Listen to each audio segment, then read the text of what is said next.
نواب of Kala Bagh ملک امیر محمد خان 20 جون 1910 کو کالا باغ میں پیدا ہوئے۔ آکسفورڈ یونیورسٹی میں تعلیم پائی۔ ان کا شمار ملک کے بڑے جاگیرداروں میں ہوتا تھا۔ انہوں نے زرعی پیداوار بڑھانے کے سلسلے میں کاشتکاری کے جدید طریقوں اور آکسفورڈ یونیورسٹی کی تعلیم سے فائدہ اٹھایا۔ 1958 کے مارشل لا کے بعد جب ملک میں زرعی اصلاحات نافذ ہوئیں تو انہوں نے کالا باغ کی زرعی جائیداد میں سے 22,000 ایکڑ سے زیادہ زمین زرعی کمیشن کے سپرد کر دی۔ مارشل لا سے پہلے قومی اسمبلی اور صوبائی اسمبلی کے رکن تھے۔ سابق حکومتوں کی طرف سے 2 بار عہدوں کی پیشکش ہوئی، ایک دفعہ مرکزی وزارت اور دوسری دفعہ صوبائی گورنری، لیکن انہوں نے قبول نہ کی۔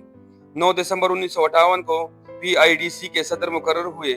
1 جون 1960 کو صدر ایوب خان نے انہیں مغربی پاکستان کا گورنر مقرر کیا۔ ستمبر 1966 میں مستعفی ہوئے پنجاب کا وہ سب سے طاقتور گورنر جس کا نام سن کر ہر کوئی کام اٹھتا تھا، مگر وہ اپنے ہی بیٹے کے ہاتھوں عبرت کا نشان بن گیا تھا۔ متحدہ پاکستان کے دوران مغربی پاکستان کے سب سے طاقتور governor Nawab of Kala Bagh ملک امیر محمد خان آوان انتہائی دبنگ شخصیت تھے۔ وہ عجیب و غریب انسان تھے۔ ایک طرف ڈکٹیٹر کی تمام خصوصیات کے مالک تھے تو دوسری جانب صوبے میں کسی غریب پر ظلم ہوتا تو اس وقت تک چین نہیں لیتے تھے جب تک انصاف کے تقاضے پورے نہ کر لیتے۔ انہوں نے پنجاب میں قانون کی بالادستی کی قابل قدر مثال قائم کر دی تھی، لیکن خود اپنی جاگیردارانہ عصبیت کے ہاتھوں زچ ہو گئے اور اپنے ہی بیٹے کے ہاتھوں قتل ہو گئے۔ وہ عائلہ ملک اور سمیرہ ملک کے دادا تھے۔ صدر ایوب خان کی اصل طاقت اس دور میں نواب آف کالا باغ اور ذوالفقار علی بھٹو تھے۔ جب دونوں ہٹے تو ایوب خان کے اقتدار کا سورج بھی غروب ہو گیا تھا۔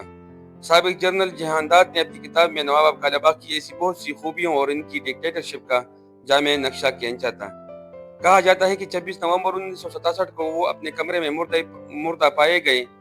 وہ ایوب خان کی حکومت کے ایک اہم ستون تھے۔ ذاتی زندگی میں ایک ایماندار، کھرے اور سادہ مزاج انسان تھے، مگر ان کی انتظامیہ پر گرفت اتنی ہی سخت تھی۔ وہ پرانے فیوڈل لارڈز کا ایک مثالی نمونہ تھے۔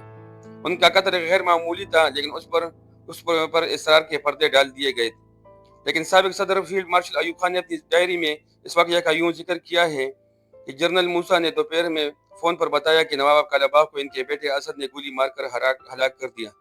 کہا جاتا ہے کہ نواب کے اپنے بیٹے سے سخت تکرار ہو گئی اور نواب نے اسد پر 2 فائر کیے، جس سے اس کا بازو زخمی ہو گیا۔ اسد نے جواب میں 5 فائر کیا اور نواب آف کالا باغ موقع پر جاں بحق ہو گئے۔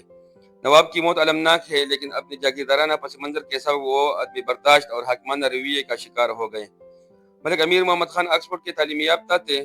مغربی پاکستان کے گورنر بننے سے پہلے PIDC اور خوراک و زراعت کمیشن کے چیئرمین رہ چکے تھے۔ 1 جون 1960 کو انہوں نے مغربی پاکستان کے گورنر کا عہدہ سنبھالا۔